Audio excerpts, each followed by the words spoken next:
I've recently lost weight. How much? 8,000 pounds. It came from my attic, my basement, and every closet in my house. Can you visualize that much stuff? I could blame my husband. We've been married for 41 years.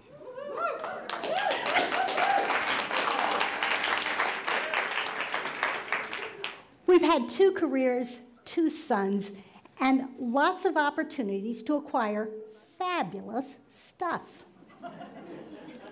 Our stuff crisis occurred when we decided to move from a mansion, 6,800 square feet in St. Louis, Missouri, to a seaside cottage in Pacific Grove, California. When you think about a cross-country move, some of that stuff shouldn't make the move.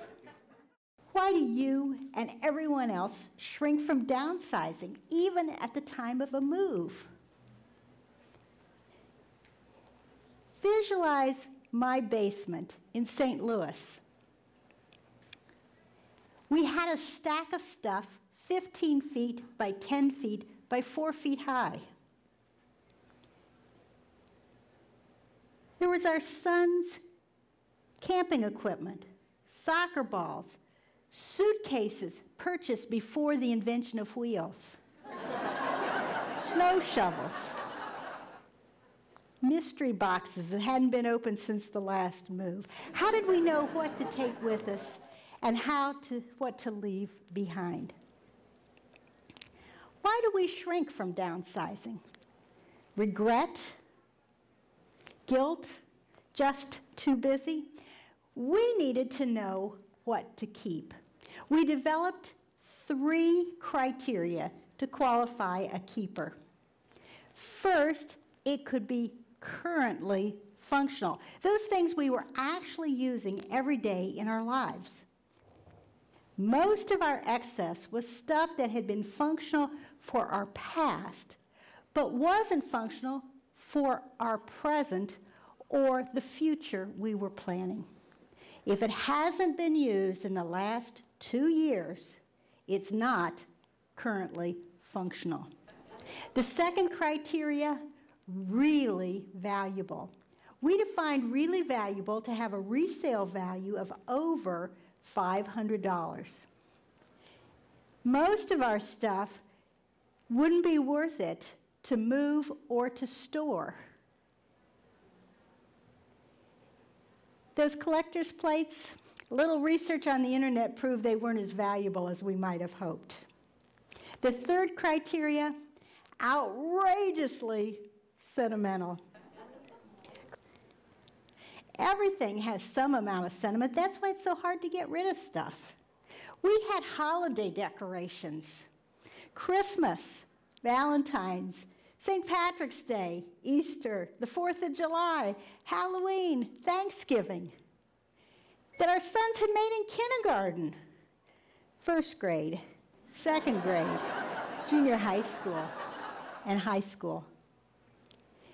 For the next year, at every holiday, we got out all the decorations and enjoyed them, but only put back the ones that were outrageously sentimental. We could keep anything, but we couldn't keep everything. The sentiment we looked for? Joy. Okay, that's the theory. Currently functional, really valuable, outrageously sentimental. To put this into practice, you have to take a couple of actions. Try creating an unstuffing staging area. This could be a shelf in your closet or garage, a box or a bag where you put the candidates to be unstuffed. If you let them sit there for a couple of weeks before you move them on out of your life, you'll find it much easier to get rid of things without feelings of regret. We had an Irish garden gnome that we would put on our unstuffing staging shelf, and he would dance back into our lives. We'd put him back on the shelf, and he'd dance in again. It's okay to play with your stuff, before you move it along. In any given pass through your possessions, target to get rid of 10 to 30%. That makes it much easier to make decisions about what to keep and what to move along. Start with easy decisions. Save the harder choices till later. If you have too much stuff, don't beat up on yourself. It's a common problem. The majority of Americans who have a 2-car garage don't park both cars in the garage every night. Why not? Got too much stuff stored in there. There are now more self-storage facilities than Starbucks. My mother had the problem of too much stuff. She was a child of the Depression and couldn't get rid of anything, including 40 years of canceled checks, perfectly organized. When she died, we inherited mountains of junk that we had to sort through to find the really valuable and the outrageously sentimental. I vowed that my son's last memory of me would not be sifting through piles of my junk. If you have excess stuff, let me encourage you to lose a little weight. Get started. Clean out your closet and your storage unit. Recycle all that excess paper. Donate things to your favorite charities. Keep at it. It takes time to unstuff your life. It took us 3 years to get rid of the 8,000 pounds.